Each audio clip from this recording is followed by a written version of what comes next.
In a small town in the middle of Washington State, on a field inside a chain-linked fence, in a game fewer than 100 people saw.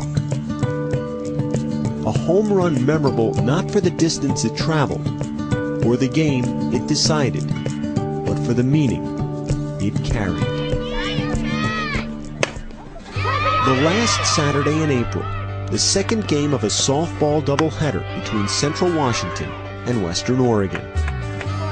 Well, we were both neck and neck fighting for the conference championship. As a senior, this was Sarah Tucholsky's last chance to win a championship. She'd never hit a home run before, not in college, not in her life.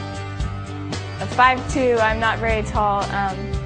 I'm more a line drive hitter. I don't hit for power. But in the top of the second inning, with 2 runners on the second pitch, that changed.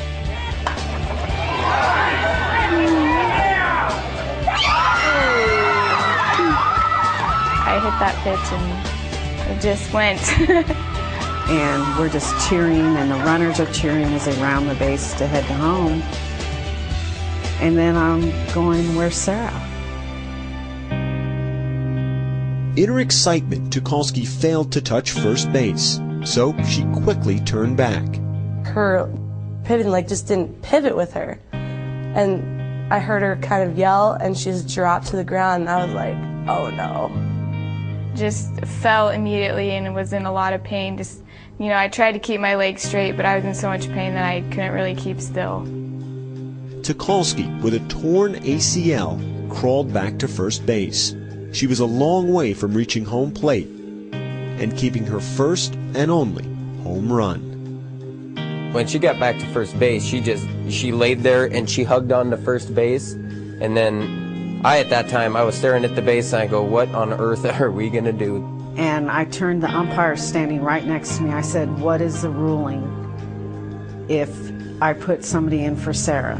He said, it'll be a 2-run single. If anybody would have, on her team, would have helped Sarah, she would have been called out. That was the problem. None of Tucholsky's teammates were allowed to touch her. That's when Central Washington's Mallory Holtman, a player with more home runs than any other in conference history, a player for the opposing team, spoke up. I went to the home plate umpire and asked if we could pick her up and carry her, and he looked at me a little strange.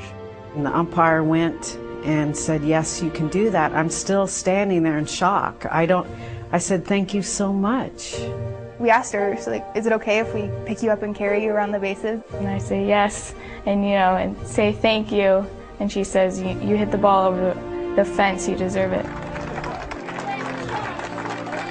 For that reason only, because she deserved it, Holtman and Wallace began to carry the injured Tucholsky, stopping to touch her left foot on each base as the 3 made their way around the diamond.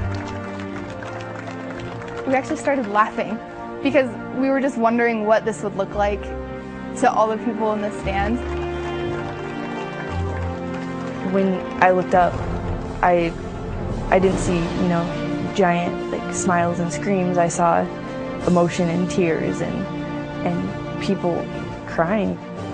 It's a great moment when someone has character to step up and do the right thing at the right time. It's emotional. You're proud to be associated with those kids. That's the first home run of the season for number 8, Sarah Tucholsky. The fact is, I made my goal. I hit a home run, and yeah, it's my last at-bat of my career, but I, made my goal, so I'm proud of myself.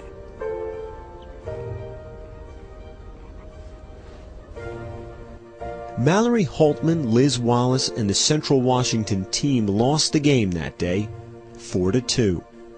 Sarah Tucholsky lost the rest of her season and her career to a knee injury. But for the spirit of sportsmanship, a greater victory, made on a long trot around the bases, a trip that truly touched them all. I have a lot of respect for her and put her in high regards, her and her teammates. And, I can't thank her enough.